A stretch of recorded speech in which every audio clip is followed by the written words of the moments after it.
लिट्टू गोपाल अवधी भाषा पे विवाह गीत गाए जाते हैं। आपको अच्छा लगे तो लाइक करना, कमेंट करना, शेयर करना। ऊंचे पहाड़वा पे दुई रे जोनैया उगत जोर होई जाई जी।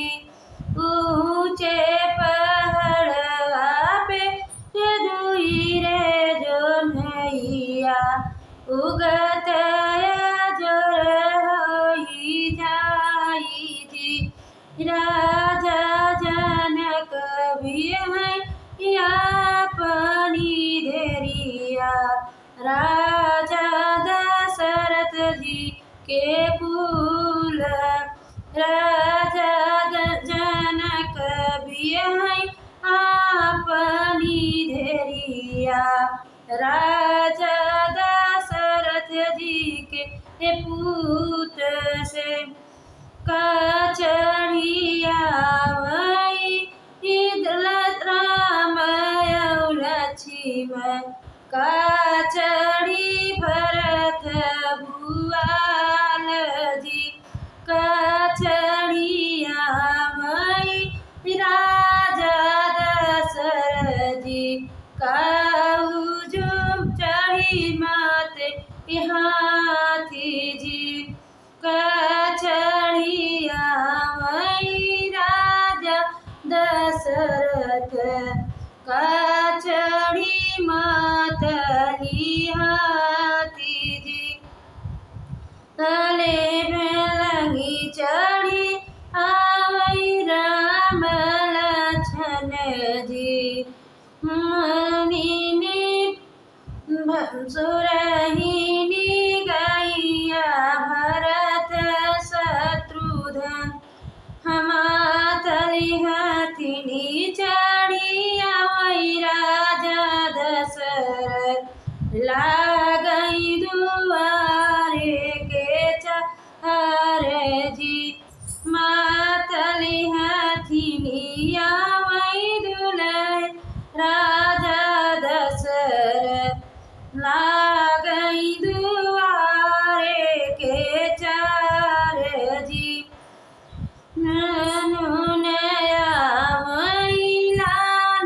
निसार बाजई झुन झन बाजन हाथ दुआरे पे झूमई मातली हथिनिया चेरिया कलसनी है ठाड़ी जी।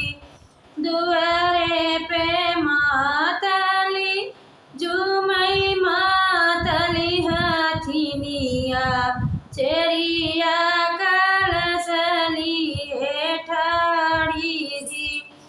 हम तुम्हें देवई चेरिया 5 रुपया देहु बताई सरहज कवन जी। हम तुह का देवई चेरिया 5 रुपया देहु सरहज बताई जी।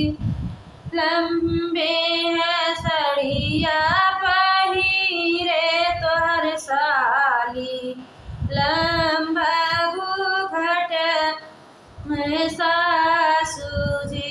लंबे सड़िया पहिरे सरहज तोहारी लंबे है साड़ी हमें सरहद साली तोहारी लंबा घूघूट में अरे सासू जी।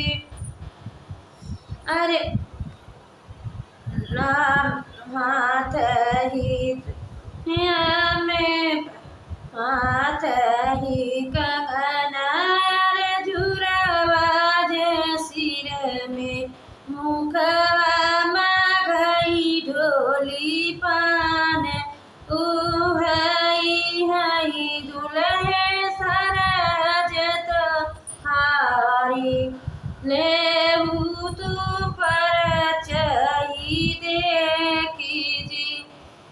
हवा हथवा रुमाल लेके खवा में पनवा उहई हई सरहज तोहार जी सरहज का टोकवा पकड़ ले दूल्हा हे राम लिहले सरहज बलमाई जी सरहज के टोकवा पकड़ ले दूल्हा हे राम लिहले सरहज भरमाई धनन दी तोहारी सरहज ढलवा में बैठबै तह के जल है बेल माई जी ननदी तोहारी सरहज